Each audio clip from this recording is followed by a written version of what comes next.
Aloha everybody, Gabe here from the Hawaii Institute of Self-Reliance, His Survival. Welcome back, mahalo for watching. You can tell by the title, it's going to be about a knife. Okay, I love knives. I grew up in Hawaii, I live in Hawaii, especially on a homestead. You're going to use knives and machetes a lot, and chainsaws too. So you're going to just have knives and have some kind of love for knives. And especially in the jungle, machetes and knives are just part of everyday use. And I EDC a knife constantly, even around the house, in the house. I have a knife on my belt pretty much all the time. So this is a American-made, semi-custom, mom-pop shop kind of knife company. It's relatively new on the market.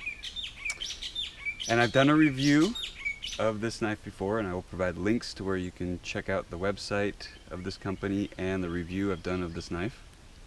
And without further ado, it's the Loraka ST4 Survival Tool 4. Yeah. Now, when a knife maker can make a sheath that's awesome, look at this sheath. Nice drainage hole, awesome belt loop, holds the knife in there secure, stylish, plenty of lashing points. Yeah, easy to deploy. Got that snap. That's awesome. I really like it when a knife maker can make a sheath as well as a good knife. Because I think without, a good sheath, a knife, especially a survival knife, is kind of worthless. So, here we go. Closer look at the Loraka ST4.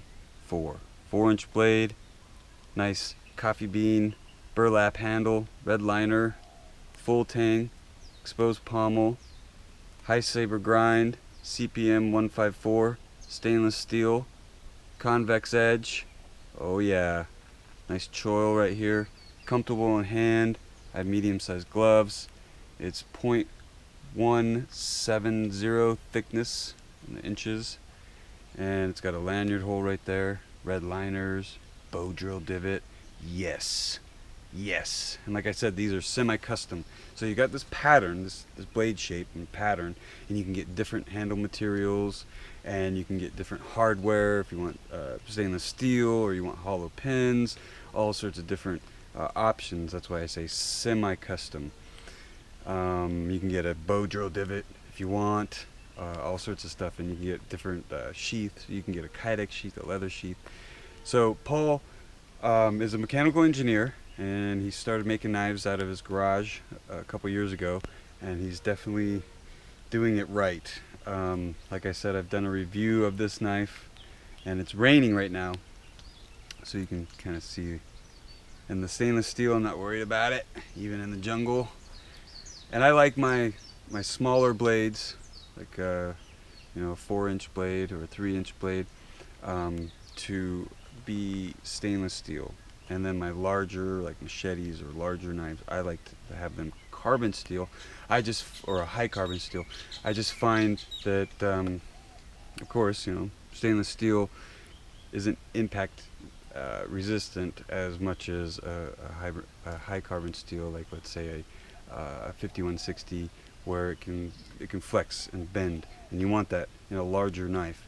In a smaller knife, not too concerned about that. I just don't want it to rust, because a lot of the times they're right next to my body, and I will maybe go fishing, right? I've used this knife fishing, and salt water is not friendly to knives as you all know, and if you're gonna fillet a fish, and you don't want to always have to be constantly cleaning your knife right after, right? Maybe, the fish are biting, so you have to do some bait and you chop it up, and, you're like, and you put it down, and you set it there for, maybe 20 minutes, and sure enough, there'll be rust on your high carbon steel knife if you use it to, like, make bait fish into bait or something, right?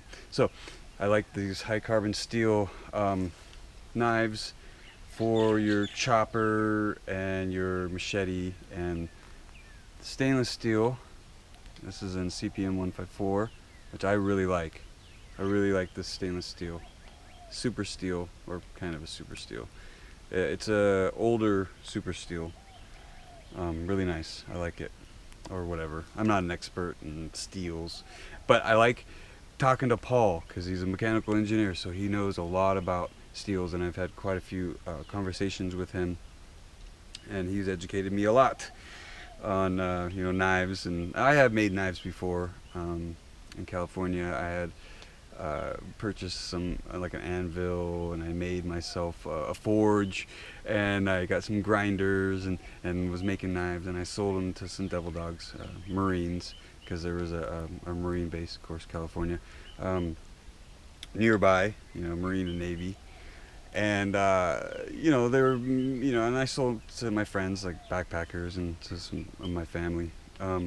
So I'm not a complete stranger to making knives, but I've never worked in a production knife factory or in a serious shop, just more of a garage shop or outdoors. Yeah, my neighbors loved me. I was pounding knives out in the driveway in a bungalow in California. So this knife with the high saber grind, convex edge, yeah, I like that CPM 154. It's a tough steel, and it holds an edge in the field for a long time. I know a lot of people really are into CPM 154, and there's a reason for it. A lot of people like it, and it works.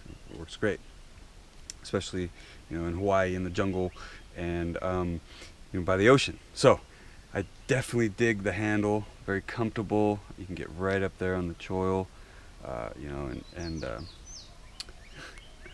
the rain. I got all these drops on it. It's getting wet, and the palm swell. Really, and I really like this coffee bean. Oh, my favorite handle material, or the look. I like the look of that.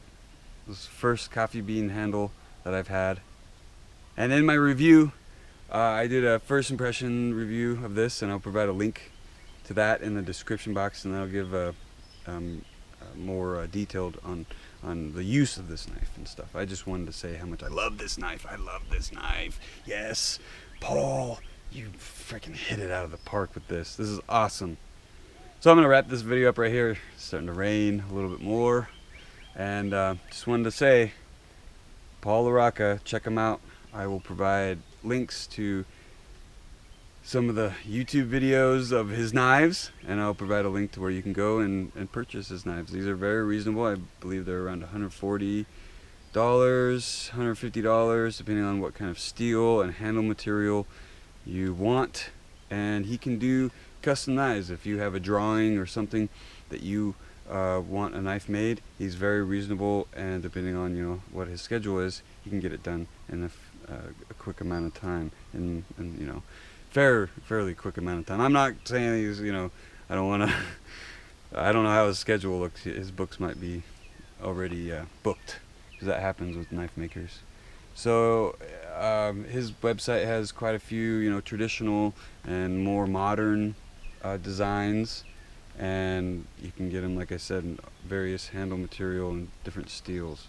And I definitely recommend LaRocca knives. They are jungle approved. I've used 4 of his knives, and every one the sheath has been awesome, off the hook with the knife. It's just killer. So my favorite EDC camp survival knife right here. I'm gonna wrap this video up. Yeah, hope you like this video. Please comment. I love the interaction between viewer and YouTube creator. And hit that red subscribe button for further content. And make sure you hit the bell symbol to get notifications when I upload a video. And you can watch it and tell me what you think. And check me out on Instagram at His Survival. I got some pretty cool pictures. And pictures of this knife doing some cool stuff. So, until next time. Hello.